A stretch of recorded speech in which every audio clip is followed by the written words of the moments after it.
नमस्कारम। स्वागत है फिर से आपका पराशर एकेडमी का ये जो साइंस का लेक्चर सीरीज चल रहा है इसमें।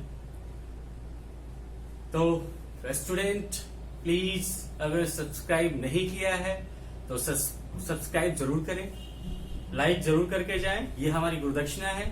और ज्यादा से ज्यादा अपने दोस्तों में शेयर करें। अभी चल रहा था हमारा जो सेक्शन क्लास 10th का इलेक्ट्रिसिटी हम लोग डिस्कस कर रहे थे। इलेक्ट्रिसिटी में हमने डिस्कस कर रखा है स्टार्टिंग से चार्जेस के बारे में डिस्कस किया, फिर इलेक्ट्रिक करंट के डेफिनेशन देखा, इलेक्ट्रिक पोटेंशियल देखा, इलेक्ट्रिक पोटेंशियल डिफरेंसेस देखा, जो रेसिस्टेंस है रेसिस्टेंस का डेफिनेशन देखा, फैक्टर अफेक्टिंग रेसिस्टेंस देखा। जो भी एनसीईआरटी के अकॉर्डिंग टॉपिक्स हैं वो सारे टॉपिक हम लगातार कवर करते चल रहे हैं। याद रहे ये सेल्फ स्टडी सीरीज है, यानी यहाँ पे आपको पढ़ना कैसे है, खुद कितना कम से कम कितना इंटरवेंशन हो टीचर का आपके पढ़ाई में, इस पे पूरा फोकस किया गया है। सो बढ़ते हैं आगे। सीरीज कॉम्बिनेशन, पिछले वीडियो में हमने सीरीज कॉम्बिनेशन के बारे में डिस्कस किया था, यानी जब हम रेसिस्टर को सीरीज में कनेक्ट करते हैं। मैंने कहा था कि रेसिस्टर को सीरीज में कनेक्ट करने का मतलब रेलगाड़ी बना दो, एक के बाद एक डब्बे जैसे रेल में जुड़े होते हैं, वैसे ही एक के बाद अगर एक रेसिस्टर को आप कनेक्ट करते जा रहे हो, इट मींस कि आप सीरीज कॉम्बिनेशन बना रहे हो। सीरीज कॉम्बिनेशन ये हो गया हमारा। अब आता है हमारा नेक्स्ट, आज जो हम डिस्कस करने जा रहे हैं, parallel combination of resistors. Resistors के पैरेलल कॉम्बिनेशन। रेसिस्टर बच्चे वही सेम चीज, रेसिस्टर क्या है? एक इलेक्ट्रिकल एप्लायंसेज है जो रेसिस्टेंस प्रोवाइड करता है किसी भी इलेक्ट्रिकल सर्किट में। ठीक है, रेसिस्टर को कैसे रिप्रेजेंट करते हैं सर्किट डायग्राम मैंने बता रखा है। तो अगर कोई भी डाउट हो आप प्रीवियस वीडियोस देखो, पूरा क्लियर हो जाएगा। आगे बढ़ते हैं, पैरेलल कॉम्बिनेशन डिस्कस करें उससे पहले एक बार पैरेलल कॉम्बिनेशन का मैं डायग्राम बनाता हूं, फिर वही स्ट्रेटजी। जब भी कंफ्यूजन हो डेफिनेशन में आप क्या करो, अगर आपके पास डायग्राम है डायग्राम बनाओ, फॉर्मूला है फॉर्मूला लिखो, और उसके बेसिस पे आप क्या करो, अपना डेफिनेशन डेवलप कर लो। तो एक बार मैं डायग्राम बनाता हूं आपके लिए। डायग्राम 2 पॉइंट लिया मैंने, 2 पॉइंट लिया। ये 2 पॉइंट के बीच में मैंने क्या किया, कई सारे रेसिस्टर इन 2 पॉइंट के बीच में मैंने कनेक्ट कर दिए। पता है ये रेसिस्टर का क्या है, ये रेसिस्टर का हमारा डायग्राम है। तो मैंने क्या किया कि 2 पॉइंट के बीच में मैंने एक R1 resistor, R2 resistor and R3 resistor, 3 अलग अलग रेसिस्टर 2 पॉइंट के बीच में मैंने कनेक्ट कर दिया। ठीक है, यही है पैरेलल कॉम्बिनेशन। ये क्या है? Parallel combination. तो पैरेलल कॉम्बिनेशन को डिफाइन करना आपके लिए क्या हो गया, आसान। When 2 or more resistor are connected between 2 points, 2 या 2 से अधिक रेसिस्टर 2 पॉइंट के बीच में अगर कनेक्टेड है तो क्या होगा, पैरेलल कॉम्बिनेशन होगा। ठीक है, तो यहां देखिए रेसिस्टर का एंड पॉइंट यहां पे, इस रेसिस्टर का भी एंड पॉइंट यहां पे। तो हर एक रेसिस्टर का एंड पॉइंट हम क्या कर रहे हैं, 2 पॉइंट पे कनेक्ट कर रहे हैं। तो ये हमारा बन रहा है पैरेलल कॉम्बिनेशन। याद रहे मैं पिछले वीडियो में कहा था कि आपके साथ मैं डिसएडवांटेज ऑफ सीरीज कॉम्बिनेशन का डिसएडवांटेज डिस्कस करूंगा। इसका आप घर पे बैठे एक एक्सपेरिमेंट कर सकते हो। 2 जो एलईडी बल्ब्स होते हैं, एक के बाद एक 2 एलईडी बल्ब्स को आप क्या करो, कनेक्ट करने की कोशिश करो। एक देखो बल्ब का जो सिंबल है वो ये है, एक एलईडी बल्ब ये, और इसके बाद आपने क्या किया, एक और एलईडी बल्ब कनेक्ट कर दिया। 2 एलईडी बल्ब एक के बाद एक बैटरी से क्या करो, कनेक्ट कर दो। अगर क्या हो जाए कि अगर आपका ये एलईडी बल्ब फेल कर जाए, अगर ये एलईडी बल्ब फ्यूज हो जाए या इसमें कोई प्रॉब्लम आ जाए, तो ये भी एलईडी बल्ब ग्लो नहीं करेगा, जलेगा नहीं। सीरीज कॉम्बिनेशन में यही प्रॉब्लम है। सीरीज कॉम्बिनेशन में अगर कोई भी आपका एक इलेक्ट्रिकल अप्लायंसेज या इलेक्ट्रिकल डिवाइस फेल कर जाता है, तो बाकी जो आपके इलेक्ट्रिकल डिवाइस या इलेक्ट्रिकल अप्लायंसेज है सर्किट में वो काम नहीं करते हैं। तो सीरीज कॉम्बिनेशन ये प्रॉब्लम है। अगर 2 ट्यूबलाइट या दो बल्ब आप एक के बाद एक कनेक्ट कर देते हो और एक बल्ब फ्यूज कर जाए तो दूसरा बल्ब भी नहीं जलेगा। तो इससे एक चीज और क्लियर होता है कि आपके घर में जो पूरी वायरिंग है वो क्या है, पैरेलल सर्किट है। वो मैं पहले भी डिस्कस किया हूं। अब एक ये डिसएडवांटेज हो गया। दूसरा डिसएडवांटेज कि अलग अलग, ध्यान रहे, अलग अलग आप कभी उठा के देखना, घर में कोई इलेक्ट्रिकल अप्लायंसेज आ रहा है, एक बार हीटर की रेटिंग चेक करना, एक बार एलईडी बल्ब की रेटिंग चेक करना, एक बार फैन की रेटिंग चेक करना। अलग अलग अप्लायंसेज या फ्रिज, अलग अलग अप्लायंसेज होता है, इलेक्ट्रिकल अप्लायंसेज, इलेक्ट्रिकल डिवाइस, इनको अलग अलग इलेक्ट्रिक करंट की जरूरत होती है। इनको अलग अलग इलेक्ट्रिक करंट की जरूरत होती है। जबकि सीरीज में हमने क्या पढ़ा था, सीरीज में हमने पढ़ा था कि हर एक इलेक्ट्रिकल अप्लायंसेज सीरीज में जो लगे होते हैं उनको सेम करंट मिलता है। अगर 1 एम्पियर इसको मिल रहा है तो इसको भी 1 एम्पियर मिलेगा। तो सीरीज में क्या होता है, हर एक इलेक्ट्रिकल डिवाइस को क्या मिलता है, इलेक्ट्रिक करंट सेम मिलता है। जबकि हर एक अप्लायंसेस का अपना अलग अलग क्या होता है, इलेक्ट्रिक करंट की डिमांड होता है, रेटिंग होता है। इसीलिए हम सीरीज कॉम्बिनेशन नहीं करते हैं, क्योंकि अलग अलग जो इलेक्ट्रिकल अप्लायंसेज हैं, इलेक्ट्रिकल डिवाइस हैं, उनको अलग अलग करंट चाहिए होता है। थोड़ा डे टू डे लाइफ में साइंस को यूज करो, ज्यादा मजा आएगा। आप घर में जब भी कोई इलेक्ट्रिकल अप्लायंसेज आए उसकी रेटिंग आप पढ़ो, देखो उसमें करंट कितना लिखा हुआ है, कितना करंट पे चलने वाला है। तो ये तो हुआ डिसएडवांटेज ऑफ सीरीज कॉम्बिनेशन। अब आते हैं हम पैरेलल कॉम्बिनेशन का। हमने क्या कर लिया, डेफिनेशन देख लिया। अब वैसे ही कुछ जो प्रॉपर्टीज हैं, properties of parallel combination, parallel combination की कुछ प्रॉपर्टीज हम देख लेते हैं। पैरेलल कॉम्बिनेशन की प्रॉपर्टीज में सबसे पहले क्या है, ध्यान देना, वहां पे क्या था कि करंट सेम होता था। वहां पे क्या होता था, करंट सेम होता था। और यहां पे क्या होता है, करंट डिफरेंट होता है हर एक रेसिस्टर में। अब इन दोनों पॉइंट को मैंने क्या कर दिया, एक वोल्टेज सोर्स से कनेक्ट कर दिया, यानी एक बैटरी से कनेक्ट कर दिया। लेट मान लो ये V वोल्ट सप्लाई कर रहा है, तो अलग अलग जो आपके अप्लायंसेज हैं उनको अलग अलग इलेक्ट्रिक करंट जाएगा। इसको I1, इसको I2 और इसको I3।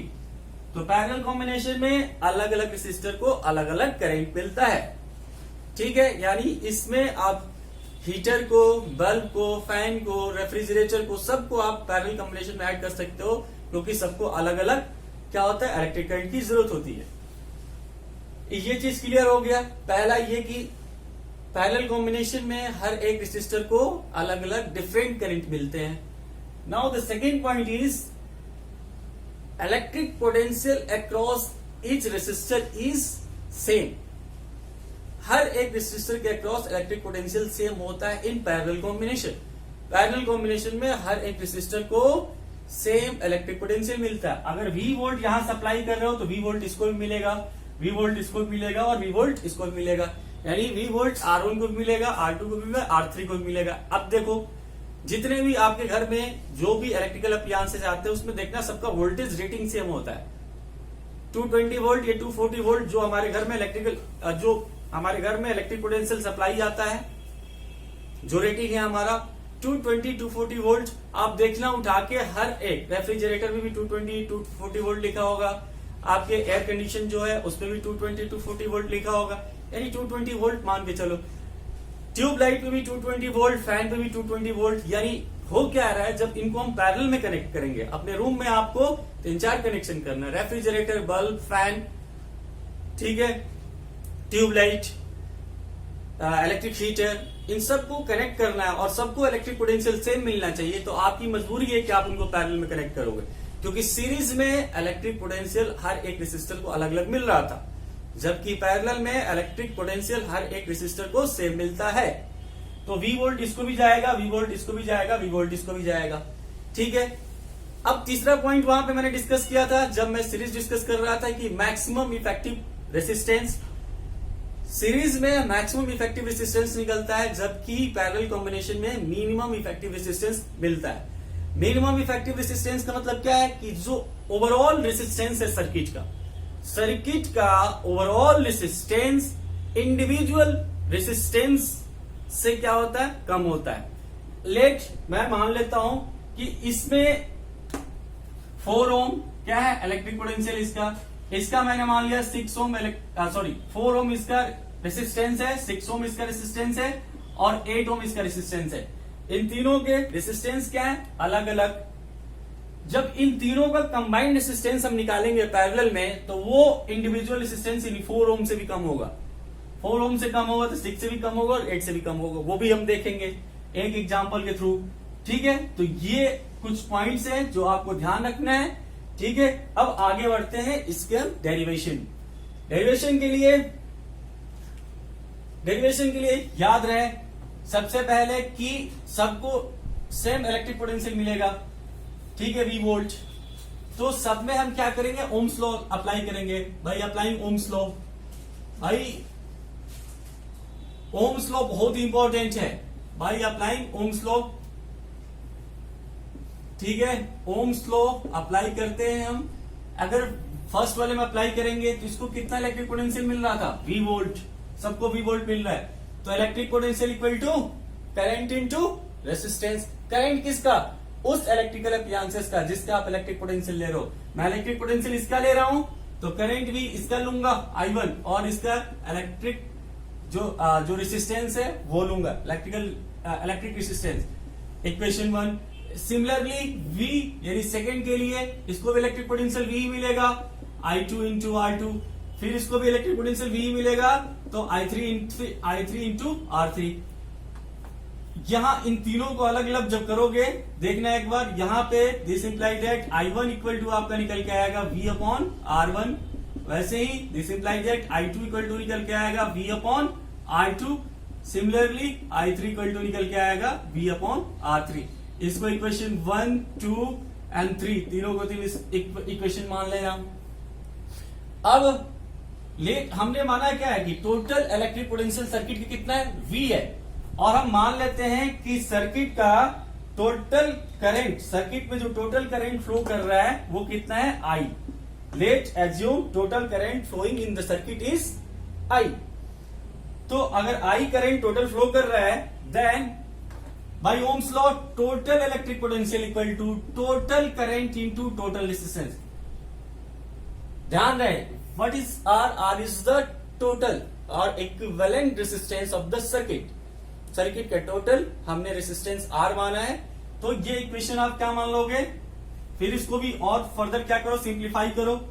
तो I इक्वल टू क्या निकल के आया? V upon R। इसको मान लो इक्वेशन 4। अब आगे नेक्स्ट देखते हैं। नेक्स्ट में क्या हो जाएगा हमारा? नेक्स्ट में ये कि हमें पता है कि जितना करंट यहां से निकल रहा है उतना ही करंट यहां पे आएगा। I करंट निकल रहा है तो I करंट ही आएगा। इट मीन्स कि I equal to I1 plus I2 plus I3, यानी I1, I2, I3 तीनों क्या होंगे? I के इक्वल होंगे। तो हमने लिख लिया वो I equal to I1 plus I2 plus I3। अब इसको इक्वेशन कितना मान लोगे? 5 लिख देना by equation 1, 2, 3, 4, 5।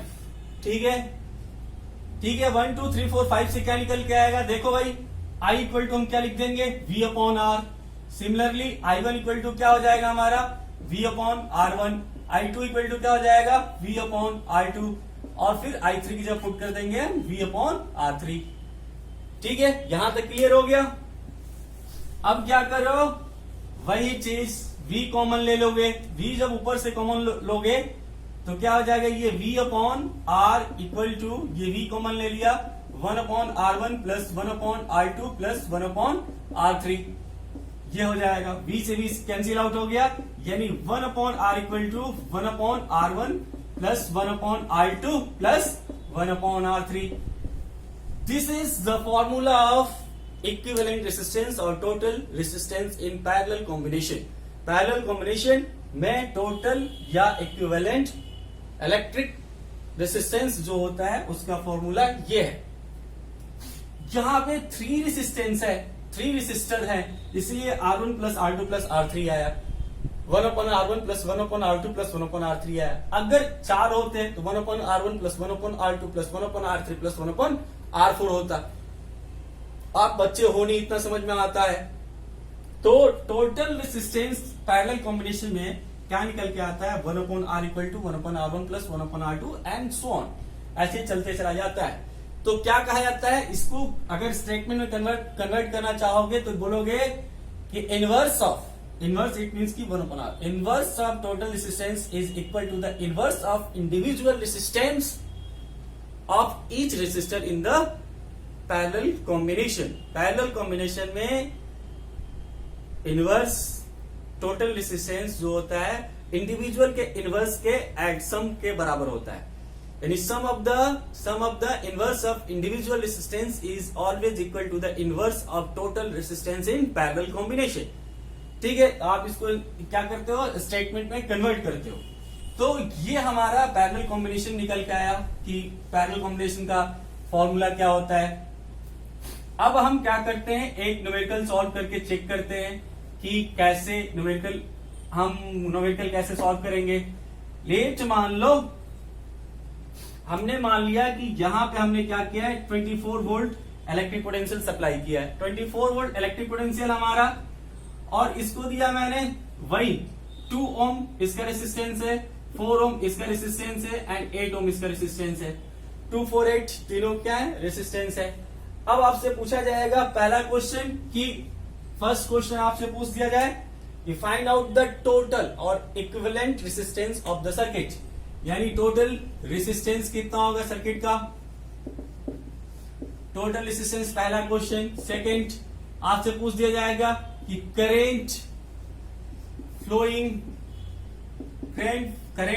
In 8 ohm resistance में कितना, 8 ओम जो रेसिस्टेंस वाला रेसिस्टर है उसमें कितना करंट फ्लो कर रहा है, इस तरीके से पूछा जाएगा। या आपसे ये भी पूछ दिया जाए कि फाइंड आउट टोटल करंट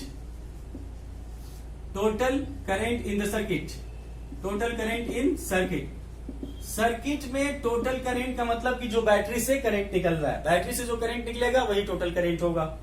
अब इन तीनों क्वेश्चन को सॉल्व करने के लिए सबसे पहला हमारा काम होगा कि हम टोटल रेसिस्टेंस निकालेंगे। सीरीज हो, पैरेलल हो, कोई भी मिक्स्ड हो, किसी में भी क्वेश्चन कुछ भी पूछा जाए, आप एक प्रैक्टिस रख लो अपने पास, एक प्रैक्टिस डाल के रख लो कि आपको टोटल रेसिस्टेंस निकालना है। तो हम टोटल रेसिस्टेंस निकालने के लिए फॉर्मूला अप्लाई करेंगे। टोटल रेसिस्टेंस पैरेलल दिख रहा है, पैरेलल में टोटल रेसिस्टेंस का formula 1/r1 equal to 1/r plus 1/r equal to 1/r1 plus 1/r2 plus 1/r3, ये करेंगे हम। तो क्या होगा, वैल्यू पुट करो, वैल्यू पुट करते हैं हम। वैल्यू पुट करने के लिए 1/r ये टोटल रेसिस्टेंस हमारा निकल के आएगा 1/8 प्लस 1/4 प्लस 1/2, 8, 4, 2 का एलसीएम 8 हो जाएगा। एलसीएम निकालना सबसे आसान है, जो सब अगर 3 नंबर है उनका एलसीएम निकालना है, सबसे बड़ा वाला जो नंबर है अगर दोनों से डिवाइड हो रहा है तो वही एलसीएम हो जाता है। तो ये 8, 1, 2 प्लस इसका क्या हो जाएगा 4, 2 से 8, तो 4, 2, 6, 1, 7, 7 अपॉन कितना हो जाएगा 8, 7/8 हमारा क्या निकल के आया 1/r। अक्सर बच्चे गलती कर जाते हैं, बोल देते हैं कि रेसिस्टेंस 7/8 हो गया, ना जी, ये क्या है 1/r है। दिस मीन कि r इक्वल टू क्या हो जाएगा अपोजिट 8/7, 8/7 हम क्या होगा इसका टोटल रेसिस्टेंस हो जाएगा। तो टोटल रेसिस्टेंस हमने निकाल लिया 8/7। अब टोटल करंट निकालना है, टोटल करंट निकालने के लिए फिर ओम्स लॉ, वही total electric potential equal to total current into total resistance. Total electric potential कितना है 24, टोटल करंट हमें निकालना है और टोटल रेसिस्टेंस हमने निकाल लिया 8/7। तो क्या निकल के आया 24 into 7 divided by 8 equal to current I. 24 cross 7 यानी 24 घंटे 7 दिन आपको सर्विस यहाँ पे पराशर एकेडमी पे मिलती रहेगी। ये एक तरीके से क्या है हिंट है। तो 8 3 24, 7 3 21, तो करंट आपका जो निकल के आया आई इक्वल टू निकल के आया 21 और करंट का ऐसा यूनिट एम्पियर। तो 21 एम्पियर जो करंट निकल के आया, ये करंट यहाँ पे जो करंट फ्लो कर रहा होगा कितना होगा आपका 21 एम्पियर होगा। ठीक है, तो 2 क्वेश्चन सॉल्व हो गया हमारा। थर्ड पार्ट जो क्वेश्चन का था वो ये था कि इसमें पूछा गया था कि 8 ओम में यानी I1 8 ओम में कितना करंट फ्लो कर रहा है। अब इसमें करंट निकालना है, ध्यान रहे इसमें करंट निकालना है तो इसी का इलेक्ट्रिक पोटेंशियल लेंगे और पैरेलल कॉम्बिनेशन में हर एक रेसिस्टर को सेम इलेक्ट्रिक पोटेंशियल मिलता है जो सोर्स से सप्लाई किया जाता है। तो इसको कितना मिलेगा, V equal to total electric potential, इसके लिए sorry the electric potential of 8 ohm is 24, V equal to इसके अक्रॉस जो करंट फ्लो कर रहा है I1 और इसका जो रेसिस्टेंस है R1। ओम्स लॉ इंडिविजुअल के लिए लगा रहे हैं तो इसको V कितना मिल रहा है, 24 मिल रहा है। हमें रूल के अकॉर्डिंग पता है कि पैरेलल में सबको सेम इलेक्ट्रिक पोटेंशियल मिलता है। करंट हमें इसके क्रॉस निकालना है और इसका रेसिस्टेंस हमारे सामने आंखों के सामने है 8। तो I1 कितना निकल के आया, 24/8 इक्वल टू 3 एम्पियर। 3 एम्पियर इसका क्या हो गया, इलेक्ट्रिक करंट हो गया। वैसे I2 इसका भी निकाल सकते हो, I3 इसका भी निकाल सकते हो। तो ये रहा एक छोटा सा न्यूमेरिकल और ये रहा पैरेलल कॉम्बिनेशन का पूरा कंसेप्ट। तो फ्रेंड्स अगला जो वीडियो है इसके बाद जो नेक्स्ट वॉल्यूम है वो मिक्स्ड यानी सीरीज पैरेलल दोनों कंबाइन करके हम कुछ न्यूमेरिकल करेंगे। न्यूमेरिकल ही आते हैं, मिक्स के न्यूमेरिकल आते हैं। सो प्लीज जुड़े रहें, लाइक करके जरूर जाए, ये गुरुदक्षिणा है। 30 सेकंड आपका टाइम लगता है और मुझे मोटिवेशन मिलता है। तो लाइक करके जाएं और जुड़े रहें पराशर एकेडमी के इस चैनल पे। Thank you.